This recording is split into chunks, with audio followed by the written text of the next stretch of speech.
Children in Asia Bibi's own country are reportedly play-acting her hanging. This comes as the Pakistani Christian remains in great danger waiting for asylum. Because of her situation, Senator Rand Paul is calling once again for no foreign aid to go to Pakistan until she is out of that country and truly free. The United Kingdom recently denied her asylum, fearing for the safety of the UK's consulate staff in Pakistan.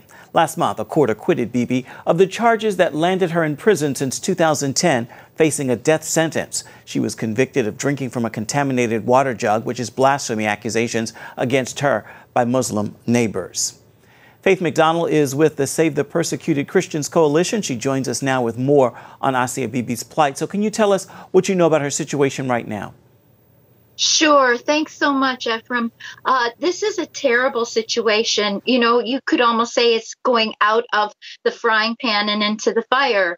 To be sentenced to death, to be in a horrible prison in solitary confinement for 8 years in a windowless room, then to have your sentence overturned, but to find out that you're probably in more danger now and your family is in danger and all of the rest of the Christians in your country are in more danger than they were before is just an appalling situation.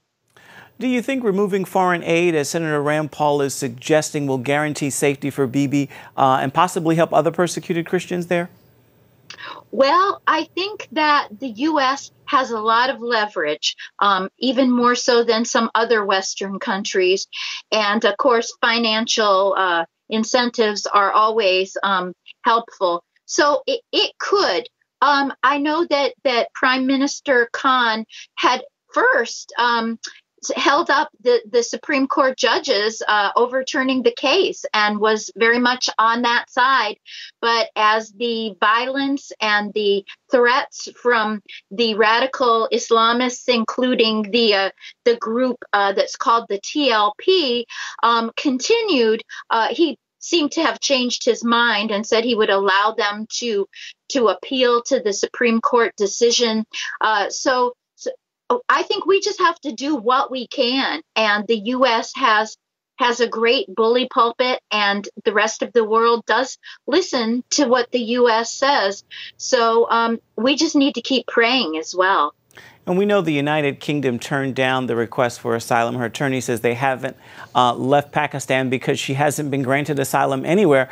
But I'm also hearing reports that Canada, France, and Spain have offered asylum. What do you know about this? Yes, Ephraim, I've heard that as well, that all three of those countries have. And I think that, you know, right now, the biggest problem is being able to get her out of the country safely, that Canada would accept her, that France and Italy have both said that they would accept her. I've also heard some stories about Germany as well. Her attorney, of course, who is a Muslim but has also been threatened with death by the radicals, fled to the Netherlands. And my goodness, you know, the Supreme Court judges should be needing to flee the country as well. And this is a horrific situation.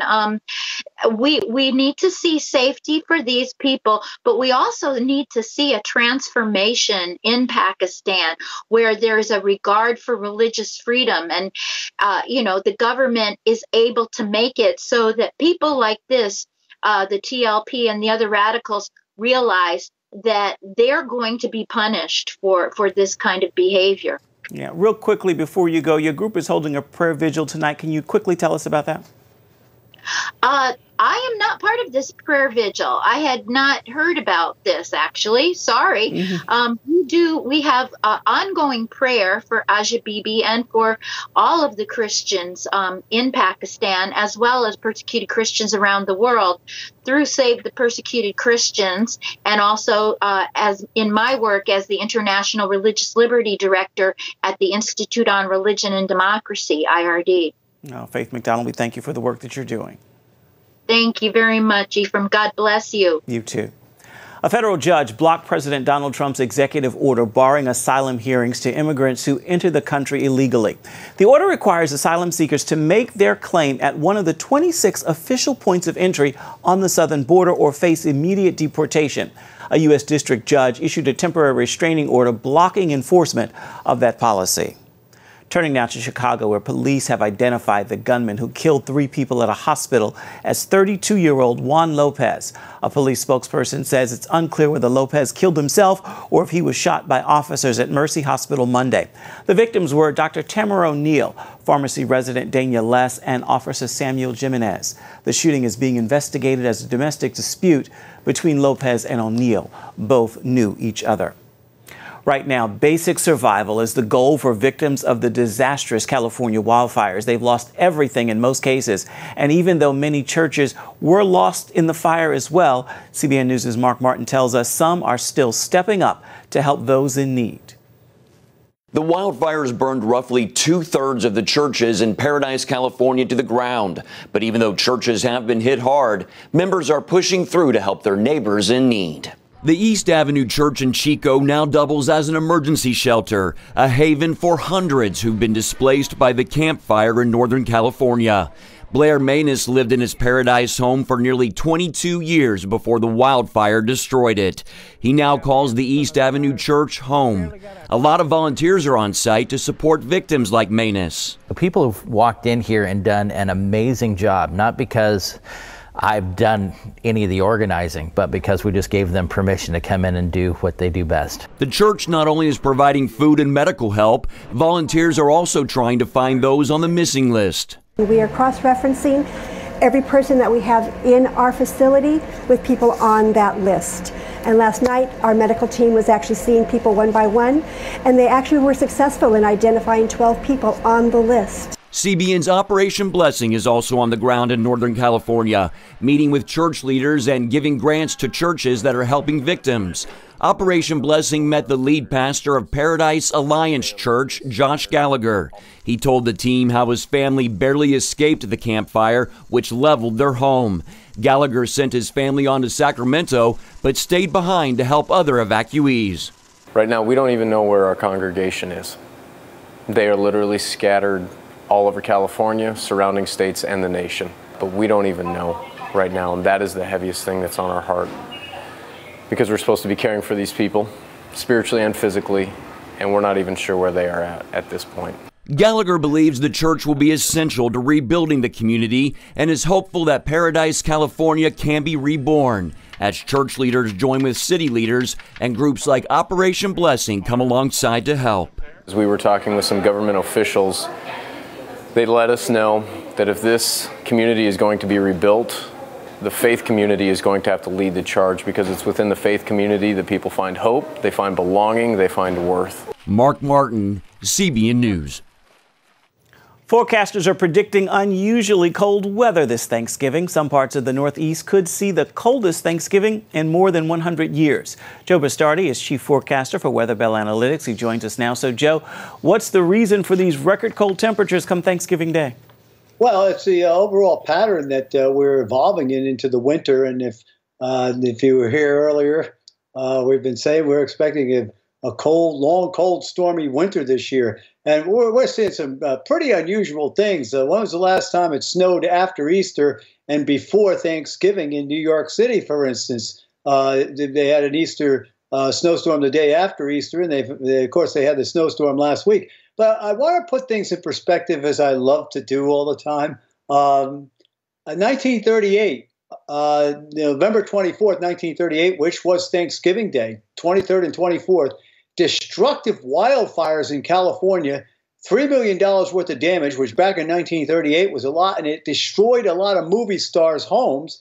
And the very next day, Thursday night into Friday, a major snowstorm in New York City. 44 people lost their lives in the Thanksgiving Day snowstorm of 1938 in New York City. So you can see that the weather has done things like this before.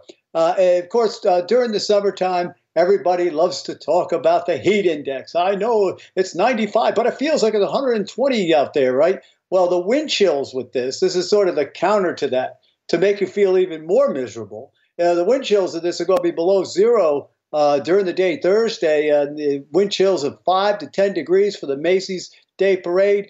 And as if to pile on, I'm going to pile on myself. I do my cooking outside, deep fry our turkey. And where I am, it's going to be 10 to 15 degrees when we're cooking that turkey. So this is a tremendous outbreak of cold air, no doubt about it. And it's signaling we do believe it's going to be a long, cold winter this year. You're just making me feel all warm and fuzzy, Joe. Will we see any storm activity like snow or ice over this 4-day weekend?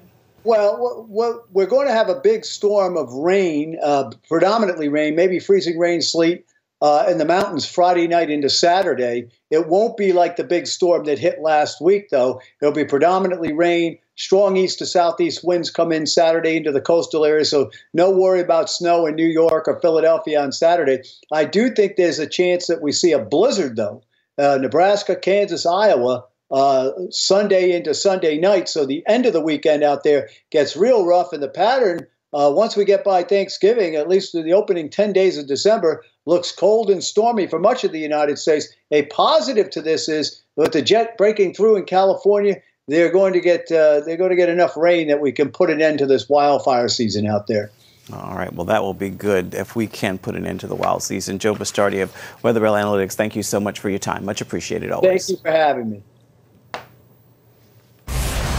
Coming up, President Trump's Supreme Court nominees make headlines, but he's making lower court appointments as well. And these judges will also have an impact on the nation. We'll explore that topic when we come back.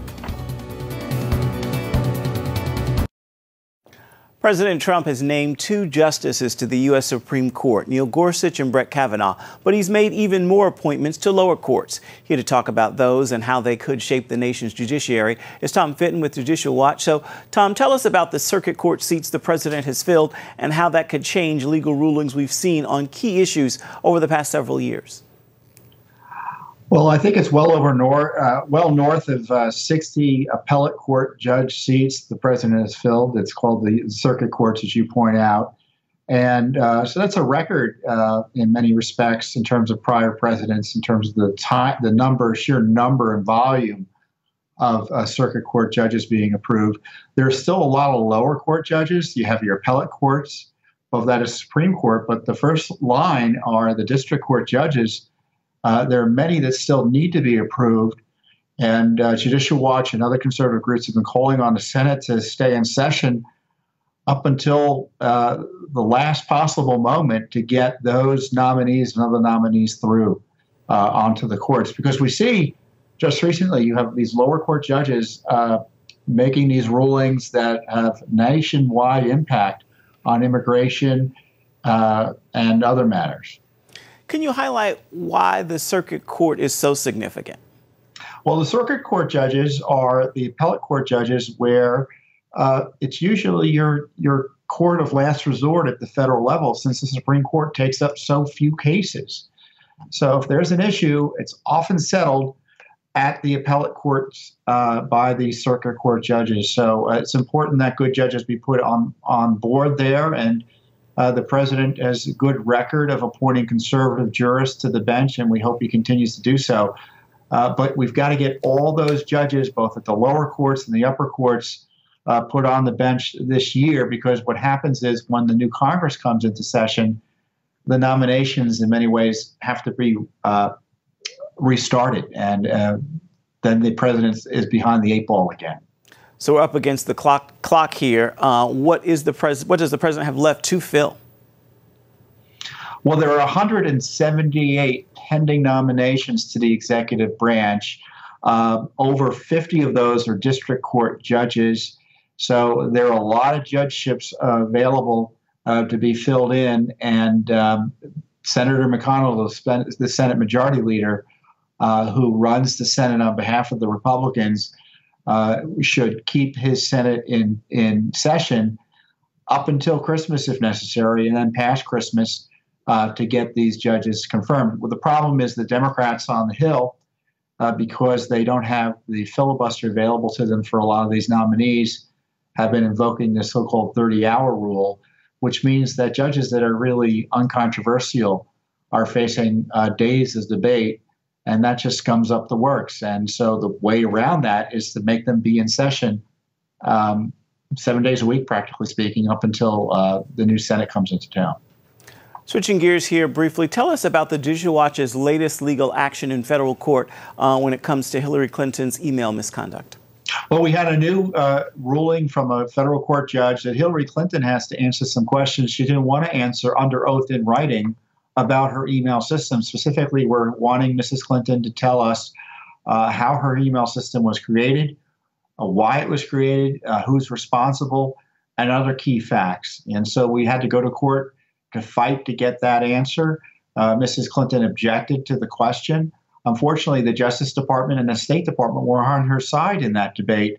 But nevertheless, the court overruled their objections, and now she'll have to answer those key email questions in the next few weeks. Be watching for that. Do you think it's likely that Mitch McConnell will keep the Senate in session until all these justices are approved? He'll keep him in longer than might otherwise have happened in prior years, but maybe not long enough. So he needs to hear from the American people. We want all these judges approved. There's no good reason that the Senate shouldn't work and get these nominees through. All right, Tom Fitton, thank you so much for your insight. You're welcome. Still ahead, some new digital technology gift ideas that might be the answer for that person on your list who's just a big challenge to shop for. Stay with us. And welcome back. One Thanksgiving tradition is all the shopping for bargains on gifts. There are plenty of sales, but what are some great gift ideas, especially when it comes to all things digital? A digital editor, Caleb Kinchlow, joins us now with a look at a few new items. We're going to begin over here. Light bulbs, smart light bulbs. They're not new. What's special about?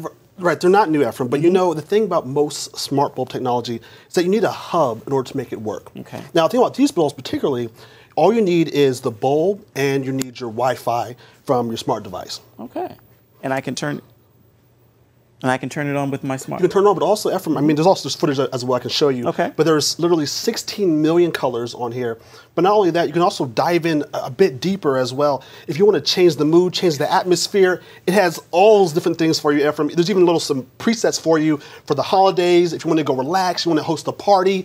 But also, you can even set it to mimic day and night. It really granular and change the settings for speed, flicker, light temperature, color, all those different great settings by LifeX. And it looks like it's not terribly expensive. We're looking like $19 to $60 there, so that's not bad. They have a lot of different lights, but these are their top seller, the top three. And you get those from the website, and of course, Best Buy and Walmart as well. Okay, cool. Now we got this big chess set here in the center. Tell us a little bit about why is this high tech? Okay, so now with this chessboard, it actually uses what's called telerobotics, which is actually the use of semi-autonomous movement with robotic technology. So the thing about this one that's really cool is when you play against the app, if I move a piece, and actually it's not turned on right now, but I move a piece, then the other pieces from the robot will actually move on its own. Oh, wow. Yeah, so it's I'm playing a robot. You're playing a robot, but also in addition to that, Ephraim, you can also play against, there's just 20 million people who are also on chess.com. You can also play against like your friends who have the app as well to play against it. So it's a whole different like real world dynamic to playing the game.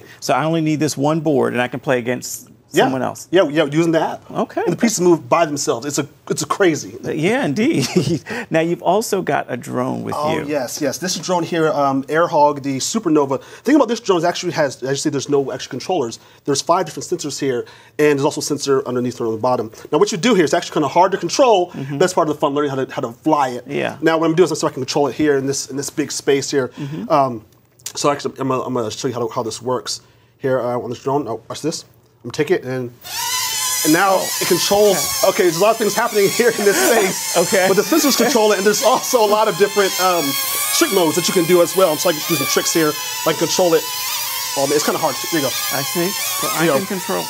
Yeah, with the sensors on the side here. Oh. Now this, as a drone, is taking video as it's up there? No, there's no video for this one. No video. Not for this particular one. It's just a fun, game kind of practice to learn how to fly. Okay. You get about 5 to 8 minutes of flying time on this drone, which is actually for these kind of drones is actually a lot. So 5 to 8 minutes. Yes. All right, and how far? I mean, it will go as high as I will let it? Right, as high as you'll let it. Mostly it's for indoor use only. Oh, for indoor use only, because really it's all about the tricks. Okay. And I've been practicing for like weeks trying to get the tricks. Well, let's see, Caleb. I'm going to try to get another board. Okay, so I can get the controller. See if I can get it to come down. Okay, it's like going up into this. All right, come down. There we go. Okay, I'm trying to do a spin move for you if I can get it to.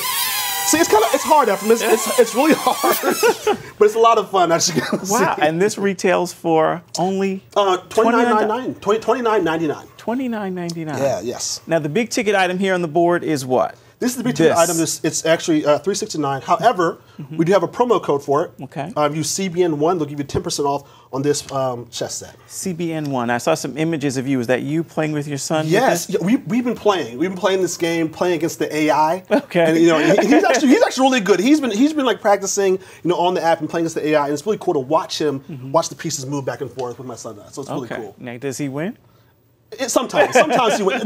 Well, there's different modes. There's like 20 different modes you can play in order to interact and learn your skills. Okay, so I can match my skill set. Yeah, to it. and Ephraim, you can also live stream and watch other chess masters play, but on the board though. So it's a whole different dynamic by saying, hey, instead of me just watching it on the video screen, I'm literally watching the chess pieces physically move on their own. So I watch my board and it does it. Yeah. Oh, wow. That's some good stuff. All right, Caleb Kinchel, thank you so much for the fun gift ideas. Amazing stuff. Stay with us. There's much more of CBN News Watch coming up, and it's coming up right after this. We'll be right back. Thanksgiving is just a couple of days away, so our social media team took to the streets to learn about some of your Thanksgiving traditions.